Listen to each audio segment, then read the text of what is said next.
When managing muscle and joint pain, we must at least consider the possibility that nothing we do will make the pain go away any faster or prevent the pain from returning. We need to acknowledge that most of our therapies and treatments for pain, at best, may only provide limited relief, including exercise. Now, let me be clear. I am not saying that people who are physically fit suffer from less pain. Physical activity and physical fitness are not necessarily the cure for pain.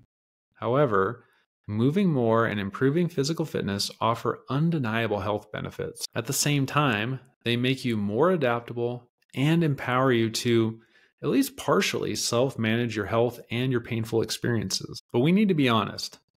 Getting our backs cracked, taking supplements, having our joints lasered, and most of the other popular pain therapies are probably not going to offer the long-term results that many people want, which does not make them useless or pointless.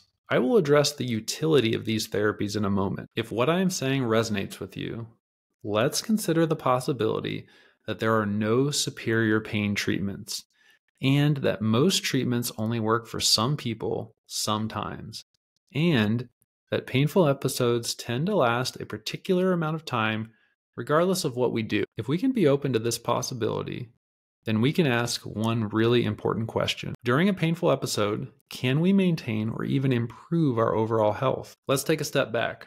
For a moment, let's stop hyper-focusing on the body part that hurts and consider the entire person. We can prioritize things we know to maintain and improve health, like general physical activity, strength training, improving cardio, good quality sleep, nutrition, stress management, and good mental health in general, appropriate management of any other health issues, and of course, not smoking. Why is it important to prioritize health when suffering from chronic pain? When in pain, there is a tendency to let our health decline. People tend to move less.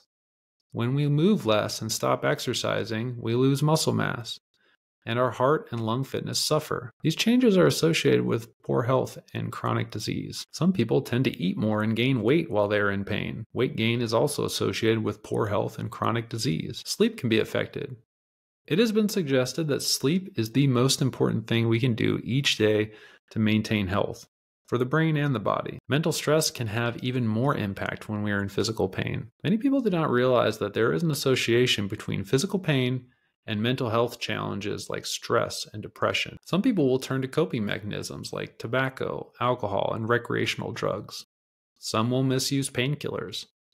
None of these are positive for your health. Appropriate management of other health issues is also a huge factor in pain management. Besides physical pain, what else is your body dealing with? Do you have any other health issues that need to be managed first or addressed during the pain management program? Or is your body going through something that is currently undiagnosed? I will use my dad's experience as an example. In episode 1, I shared my dad's cancer story and how he inspired the name of this podcast. He was diagnosed with metastatic lung cancer 5 weeks before he died. My dad did not just wake up one day feeling unwell and then die 5 weeks later. He had been struggling with numerous health issues for years. I remember conversations with him when he described feeling like his body was falling apart. He had been to many specialists for various issues. Looking back, it seems that he slipped through the cracks because his healthcare providers were hyper-focusing on his chief complaint on that particular day, which was usually related to physical pain. In my dad's specific case, he needed someone to step back and look at him as a whole person. He needed someone to, at least for a brief period, consider his overall health and not just his achy joints. An earlier diagnosis may not have saved him. I know this, but more time would have been nice. I am not using this story to scare you or to suggest that you run to your nearest oncologist. My point is, there's a lot we can accomplish while we are in pain.